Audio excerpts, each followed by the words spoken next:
Hello বন্ধুরা, আজকে প্রচণ্ড গরমের জন্য একটা পেট ঠান্ডা করা, শরীর মন ঠান্ডা করা খাবার নিয়ে চলে এসেছি। সেটা হচ্ছে সকালে ভাত করা ছিল, সেই ভাতেই জল ঢেলে পুষ্টি ভাত, তার সাথে নিয়েছি আলু মাখা, তার সাথে একটু পেঁয়াজি ভেজে নিয়েছি, আর এখানে আছে দুটো পেঁয়াজ, একটা কাঁচা লঙ্কা। শরীরকে ঠান্ডা রাখার জন্য। আর সকালবেলা করেছিলাম একটা আলুর দম, সেই আলুর দমটা রেখেছি, একটু বেশি হয়েছিল বলে এটা রাতে খেয়ে নেবো, নাহলে নষ্ট হয়ে যাবে।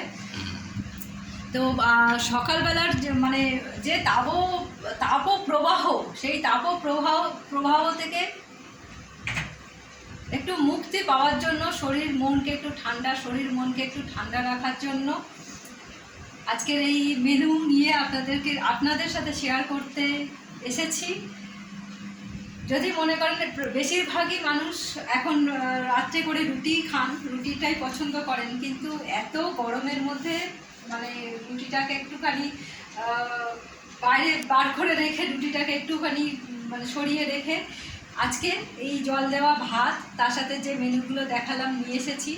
এরপরে আমরা খেয়ে নেওয়ার পরে আপনাদের আরও একটা শরীর ঠান্ডা করা মেনু বলবো না, জিনিসটা হচ্ছে শরীর ঠান্ডা করা ঘরে পাতা টক দই। আমি সেটা প্রত্যেক দিন টক দইটা বসাই, কিভাবে বসাই আপনাদের সাথে একটু শেয়ার করব। তাহলে ততক্ষণ চলুন আমরা খেতে থাকি। খাওয়া দাওয়া শেষ হয়ে গেছে, সমস্ত কাজকর্ম বলতে বাসন মাজা টাজা সব সেরে নিয়েছি, নিয়ে দই বসাতে চলে এসেছি। এটা আমি প্রত্যেক দিনই করে থাকি, এটা আমার জীবনযাত্রার মধ্যে আরেকটা পার্ট, দই বসানোটা। সেটা আজকে আপনাদের কাছে আমি শেয়ার করব যে কিভাবে দইটা বসাতে হয়।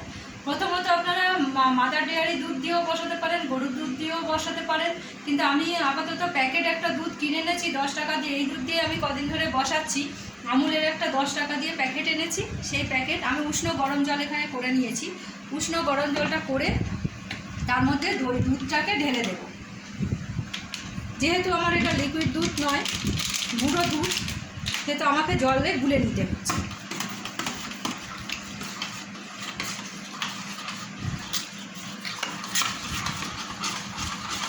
আর আপনাদেরকে বলি যে আমার শ্যামলীর জীবনযাত্রা আপনারা প্লিজ দেখুন, যদি ভালো লাগে চ্যানেলটিকে সাবস্ক্রাইব করুন, শেয়ার করুন, লাইক করুন।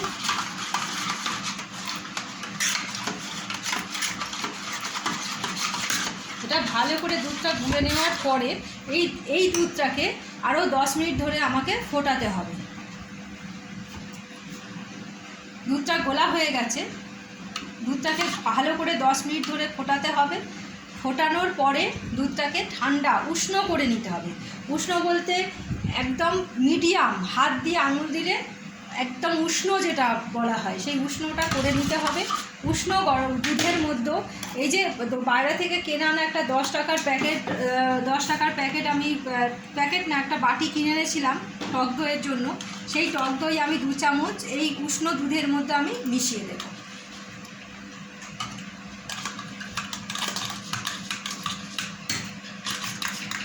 প্রথমেই বলে রাখি, দুধটা কিন্তু মাদার ডেয়ারি হোক বা গরুর দুধ হোক, সেটা 10 মিনিট ধরে ভালো করে ফুটিয়ে ঘন করে নিতে হবে। যত দুধটাকে ঘন করবেন তত দইটা খুব সুন্দর বসবে।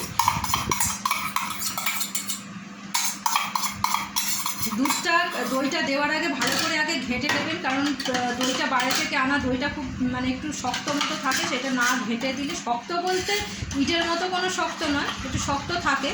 এবার সেটাকে ভালো করে দুধের মধ্যে মিশিয়ে নিতে হবে। দইটাকে মেশানোর পরে আপনারা এই রকম বাটি নেবেন, এই রকম বাটি যেগুলোতে মিষ্টি আনা হয়, মিষ্টির দোকান থেকে দেয়, এইরকম বাটি এনে সেই বাটিতে বসাবেন।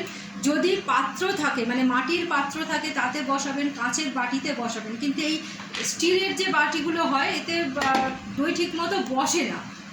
তারপরে দইটা এর মধ্যে আমি ঢেলে দিলাম, দুধটা আমি ঢেলে দিলাম। দুধটা ঢেলে দেওয়ার পরে আমি ঢাকনা দিয়ে এবার পেপার দিয়ে মুড়িয়ে সারা রাত রেখে দেব। আপনারা যদি সকালবেলা উঠে দেখবেন দইটা খুব সুন্দর বসেছে। অনেকেই যদি গরম ঠান্ডাটা অ্যাভয়েড করতে চান, গরম যে দইটা মানে গরম বলতে যে বাইরে রাখা যে দইটা সেটাই খেতে পারেন। আর যদি মনে করেন একটু ঠান্ডা ঠান্ডা দই খেতে পছন্দ করেন তারা সকালবেলা উঠে দইটা বসে যাওয়ার পরে ফ্রিজে ঢোকাবেন, কারণ এই দুধ যদি ফ্রিজে ঢুকিয়ে দেওয়া হয় তাহলে কোনো মতেই এটা জমবে না। এরপর আমার ঠিক এইভাবে মুড়ে আমি ঝুড়ি চাপা দিয়ে, এরপর আমাকে একটা কিছু ভারী কিছু চাপিয়ে দিতে হবে যাতে এটা নাড়া না খায়। এরপর আমি একটা ঝুড়ি চাপা দিয়ে এটা রেখে দেবো সারা রাত। ঠিক এইভাবেই এটা থাকবে। কালকে সকালবেলা উঠে আমি এটাকে দেখবো, খুব সুন্দর দইটা বসে থাকবে। আপনারাও বাড়িতে বানান, এইভাবে খেয়ে দেখুন। সারা গরমকাল টক দই খাওয়া খুবই উপকারী। টক দইয়ের মধ্যে প্রচুর ক্যালসিয়াম থাকে, এবার এটার মধ্যে একটা অ্যাসিডও থাকে যেটা ঘামাচি টামাচি হলে খুব মানে ঘামাচি হতে দেয় না।